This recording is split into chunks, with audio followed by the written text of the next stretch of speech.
Pemirsa, awal tahun 2020 dibuka dengan banjir besar yang terjadi di Jakarta.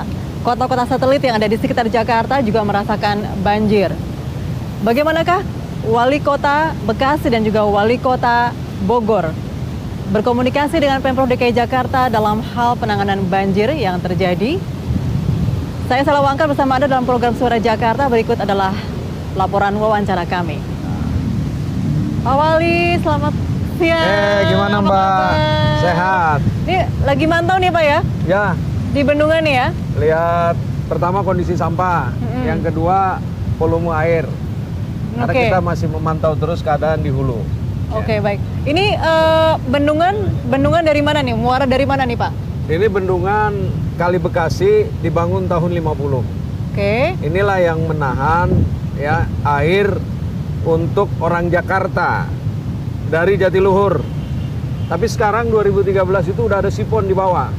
Oke. Udah nggak begitu terganggu. Air minum orang Jakarta yang dari Jatiluhur udah bisa masuk bawah. Oke, jadi bahan baku nih ya, bahan baku Bahan baku untuk ini air bahan pump baku ya. minum. Ini untuk PDAM Kota Bekasi, PDAM Kabupaten Bekasi masih menggunakan ini. Oke, baik. Jadi ini kemarin hujan besar, apakah ini juga terdampak ikut meluap begitu? Ini sampai 600 kapasitasnya, tertinggi 600 mm di sini. Oke. Makanya kita yang di bawah sana kebanjiran, yang di sini pun sampai Kemang Pratama di atas kebanjiran juga. Oke. Ya. Sebetulnya bagaimana sih kontur di Kota Bekasi sendiri, Pak? Bisa dijelaskan? Apakah memang tadi ada dataran yang lebih tinggi dan juga yang lebih rendah sehingga kemarin ketika banjir ada yang terendamnya parah, bahkan juga ada juga yang tidak banjir begitu? Nah, saya sampaikan dulu waktu Bekasi dijadikan daerah penyangga. Yang pertama adalah untuk perumahan. Ya. Nah, kita tahu kontur di Bekasi pada saat itu sawah, rawa, ya. Kalau kata Bang Ridwan Saidi itu ada rawa bokor, ada rawa macam-macam. Di Jakarta kita juga ada rawa panjang, ya, terus banyak lah, ya. Nah, sehingga ada kontur yang rendah karena sawah dan rawa, dan ada daerah aliran sungai. Oke. Jadi daerah aliran sungai yang paling parah sekarang ini, yang kita lagi recovery lumpur dan sampahnya, ya, adalah Kali Cikeas, hulunya di Sentul, Bukit Sentul. Ya. Kali Bekasi melalui Kali Cilengsi, hulunya di Hambalang. Ketemu di Pondok Gede Permai, kan tahu sendiri Pondok Gede Permai kemarin. Iya. Sekarang nih lumpurnya masih.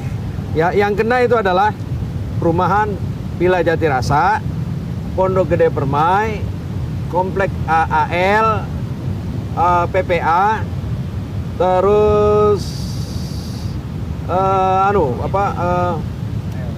Kemang IP ya.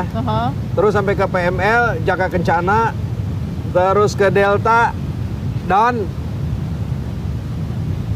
Kemang Pratama itu yang Regensi, yang Blok 3, terus sampai ke Teluk Pucung. Oke, nah mungkin kemarin seperti tadi disebutkan oleh Pak Wali tadi ya, ada beberapa wilayah seperti Kemang Pratama, mereka bilang sudah lama sekali mereka tidak banjir gitu. Tiba-tiba kok sekarang banjir lagi dan itu parah sekali banjirnya. Debitnya kalau yang di daerah aliran sungai di Bogornya itu sampai 400 mm. Itu penyebabnya. Itu penyebabnya. Sehingga ini tidak bisa nampung. Ini rusak kemarin. Kalau ini kemarin bisa dibuka, di sana aman, di atas, tapi di bawah lebih parah lagi. Oke. Nah, Jadi ini sekarang lagi sedang diperbaiki ya, satu pintu. itu mestinya penahannya begitu Pak ya? Ini menahannya. Jadi, nah ini sekarang ditahan semua nih. Iya. Jadi kondisinya begini. Tapi kalau dibuka ini kenceng sekali. Oke, kita juga cukup prihatin. Mungkin kita bisa lihat di sini ya pemirsa ya. Ini sampahnya luar biasa ya. Mungkin ini sudah berkurang Pak Wali. Apakah sudah sempat dibersihkan? Ini nanti tim pematusan akan turun karena kita lagi fokus yang ada di perumahan-perumahan. Semua kita kerahkan tadi di beberapa perumahan dengan lumpur sampah yang ada. Nah ini nanti sore baru mulai turun ke sini untuk menyelesaikan sampah-sampah yang ada ini. Oke, jadi kita lihat dari ujung sana pun ya. Jadi kan ini airnya mengalir ke arah sini ya Pak ya? Ke utara, ke Kabupaten ya? Bekasi nanti ke Muara. Oke, jadi memang sampah-sampah itu luar biasa banyak sekali. Itu memang dari arah-arah permukiman begitu Pak? Ini sampah dari hulu. Dari hulu? Dari hulunya tadi Bukit Hambalang dan juga dari Bukit Sentul.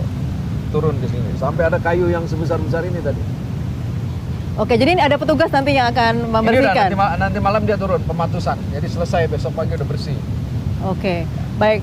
Apakah ini juga sampah menjadi salah satu hal yang membuat Bekasi menjadi sangat luar biasa parah banjirnya di tahun ini Pak Wali? yang dikirim itu bukannya air saja, termasuk sampah. Di Cikias itu kemarin sampai 600 meter sampah semua di Bendung Koja itu. Jadi yang datang dari hulu itu kita bukan menerima hibah air aja ya, air hujan saja, tapi termasuk juga sampah.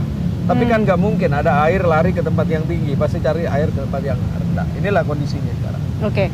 Kemudian untuk mungkin drainase ya, drainase yang ada di permukiman begitu, apakah itu juga selama ini sudah terjaga dengan baik atau terawat dengan baik sehingga ketika sedang hujan turun deras begitu? Nah, sekarang jadi perhatian kita bahwa pemeliharaan drainase itu, revitalisasi drainase itu bagian yang sangat penting. Karena biasanya drainase itu dipersempit oleh warga dan juga banyak sampah. Nah, kemarin saya keliling udah semuanya di perumahan-perumahan yang tidak kena daerah aliran sungai. Satu kuncinya adalah merawat drainase. Oke, baik. Dan mungkin di kawasan Bekasi juga ada perumahan begitu ya yang biasanya tidak banjir, itu jadi banjir. Itu juga penyebabnya masalah debit air juga nih Pak? Nah, sekarang kan air itu turunnya banyak. Ya. Sementara curah hujannya tinggi ya kemarin ya? Curahnya tinggi, ya. Nah, kepadatannya kita ini 16.500 jiwa per kilometer. Jadi udah sangat padat sekali. Ya. Jadi sudah tidak ada tampungan air, catchment waternya sudah habis. Makanya kita berusaha buat bangun polder-polder. Seperti kita pernah pergi ke Bojonegoro, hanya itu solusinya dengan master plan drainase yang terintegrasi.